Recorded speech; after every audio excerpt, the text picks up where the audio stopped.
Alright, welcome to Rusho's Weekly Thing, a YouTube podcast of sorts. In my recent video titled An Upload, I mentioned that I would be starting this new series, the basic premise of which is that you all give me a topic to discuss and I will. And if I don't get a topic, I make up a new one, I guess. I don't know. The reason I'm doing a series like this is because it's going to be more of a thing to listen to rather than to watch, so don't expect anything else other than a static image in terms of visual entertainment. As a result, it's easy to mass produce, so I can do one a week and introduce a bit of regiment into my life, so we'll see. I also mentioned that the first episode would be a Q&A video, and I've been getting some burning questions that I can answer. Disclaimer, as I only received about 11 questions from the 3 videos I posted, I've decided to sprinkle a few older ones in from the previous attempts to make one of these things. So, without that out of the way, let's just dive in. Do you have a pet? Rocks count. Currently, no, though I vaguely recall having a cat in my early years. I suppose if we're counting rocks, I do have some cacti at my desk and have had the habit of giving objects random nicknames, so I suppose they could count as pets on that level? When's the real English voice reveal? I enjoy the anonymity, gives a sense of enigmatism, you see. Yes, that is indeed a word.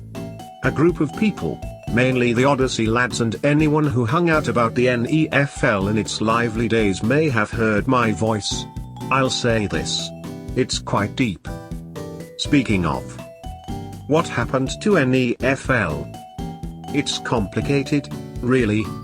But, for simplicity's sake, let's just say it died, shall we? But, well, as for its future, it looks pretty bleak for now, but well, there are rumblings deep within the machinery of my mind, so, who knows? I'll admit, I've been itching to do some stuff with Mask, so, we'll see what happens. How are you so chat? If I told you that, I'd have to kill you. Who's Rush? I don't know.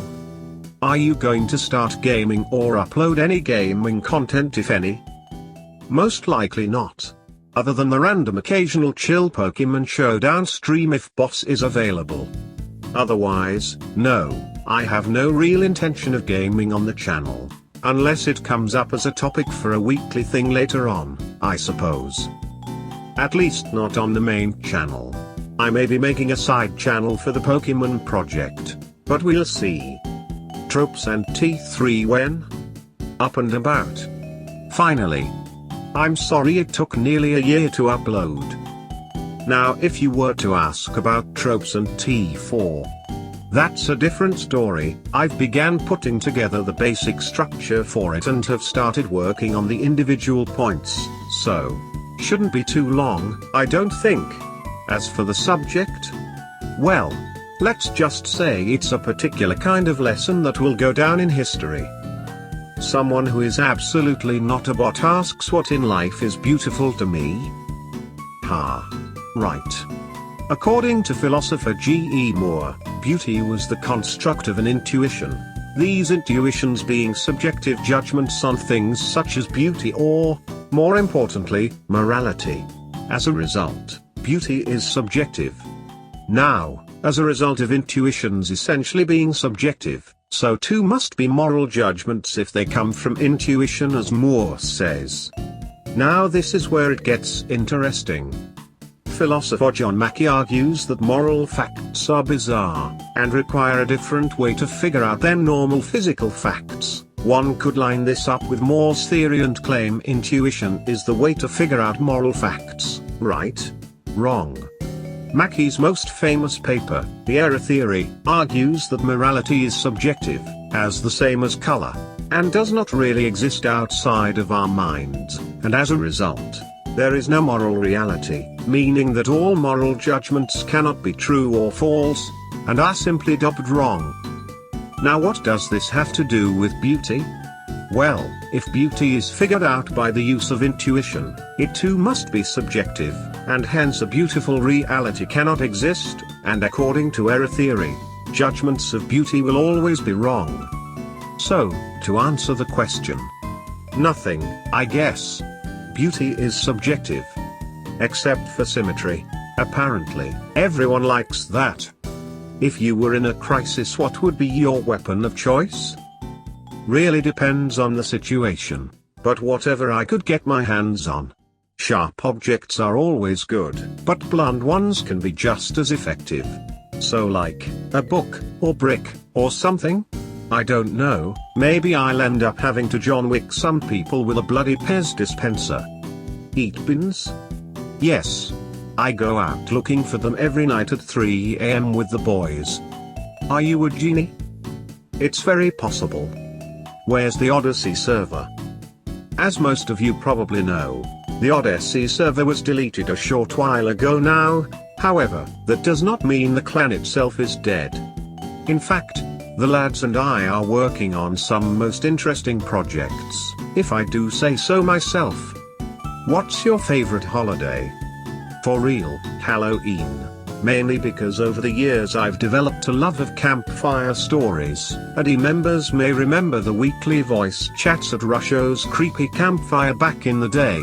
I have been writing my own short stories of that ilk, and am currently writing one to be released on the channel. So if anyone out there is willing to narrate for me, it would be most appreciated.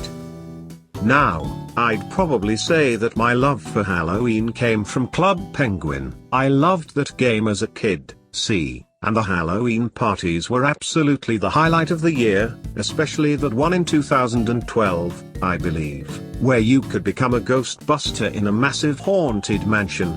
Then there was the hotel a few years later. Those were good times. Favorite video game? Of all time, Pokemon Mystery Dungeon Explorers of Sky. No, I'm not joking, it's a masterpiece. As for the best game I've played recently, has to go easily to Return of the Obra Dinn. A lot of you've probably never heard of this one, as, well, I'm not sure that black and white games where you play as an East India Company insurance adjuster looking into the fate of the crewman of a long-lost vessel is exactly what would qualify as mainstream, but damn is it a good video game. Without spoiling too much, I'll say that a pocket watch lets the player see the final moments of the crewman, and they have to figure out who they are and how they died. This can get complicated at parts, but there is a reasonable solution to the fates of all 60 people aboard the ill-fated vessel. The game has unique black and white graphics, a bopping soundtrack and a really good story. My only complaint would be that it's too short. I didn't want it to end. But when that's your only complaint about a game, that means the game must be good, yes? That's enough from me for now, I'd say. I hope this answers at least some of your questions. If not, let me know and I'll do something like this again sometime, maybe, I dunno, we'll see. But most importantly, you gotta tell me what next week's episode should be about. Just say in the comments would probably be easiest. But with that, I'll probably see you all next week. Peace.